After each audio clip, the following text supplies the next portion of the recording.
My name is Felix Durr, and I am one of the faculty in the Orthopedic Medicine and Mobility Service.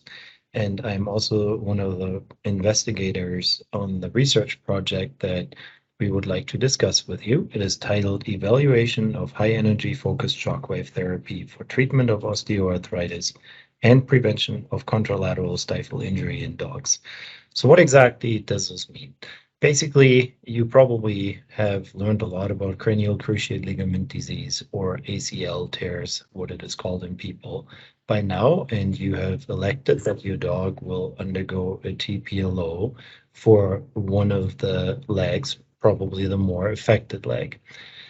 Now, what we're trying to do with this study is we're trying to figure out whether cruciate disease can be slowed down in the other leg, because a lot of these dogs are bilaterally affected. And the other thing that we're trying to figure out is if we can slow down the progression of arthritis in the leg that is going to undergo the surgery.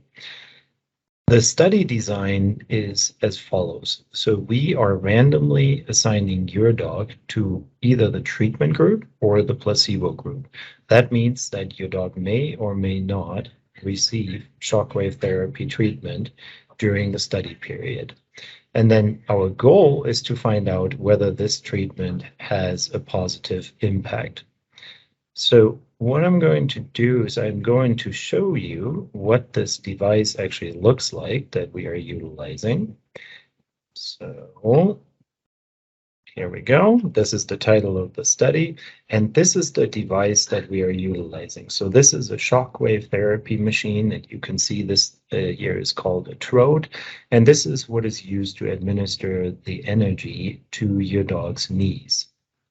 And basically, the way the study is set up, that again, your dog may or may not receive treatment, but we are going to perform the surgery obviously at week 0.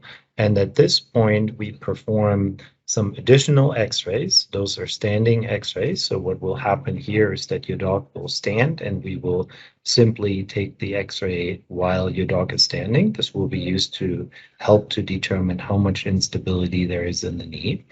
And we will also do a CAT scan. So a CAT scan is a CT scan, and that is a three-dimensional X-ray. It gives us a lot more information. It also gives us a lot more information about the other leg. This can be done at week 0, or if it's not feasible, we may do this at week 2. So this is why it's highlighted in white here. It is something that is optional before and after the surgery at week 0. At the same time, we will collect joint fluid. That is simple, and it only requires sticking a needle into the joint and aspirating some of the joint fluid.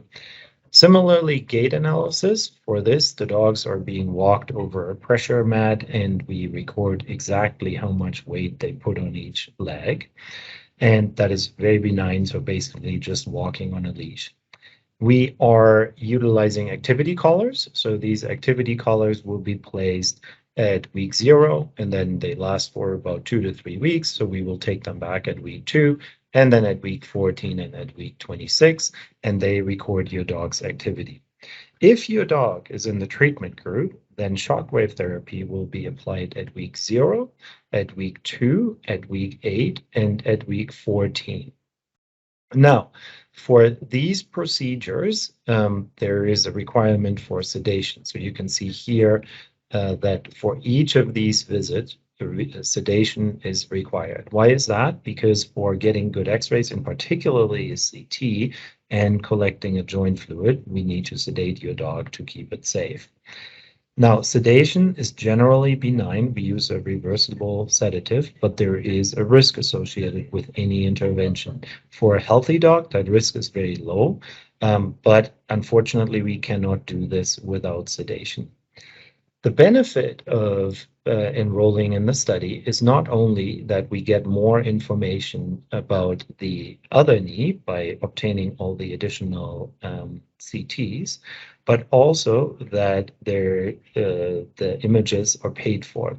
In addition to that, we provide an incentive, and that is paid out after 8 weeks, $500, after 26 weeks, $500, and after 50 weeks, another $200 if all requirements are fulfilled.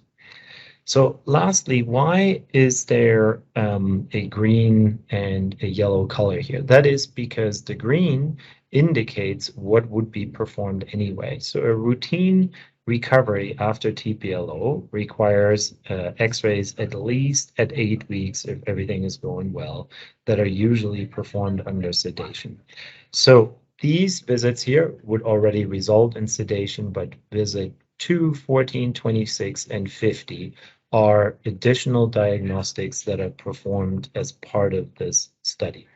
Study benefits, again, the additional diagnostics. We will keep much closer eye on your dog's leg that is currently not experiencing the problem, and your dog has a chance of receiving shockwave therapy.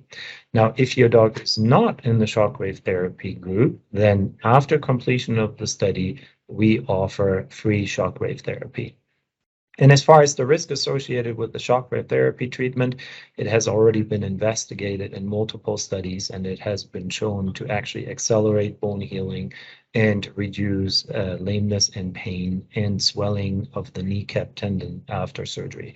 So in general, shockwave therapy is a good treatment. We do not have any concerns about this causing any harm. What we don't know is whether it can reduce the incidence of further progression of the tear in the other leg and the progression of arthritis. So that's what we're trying to figure out.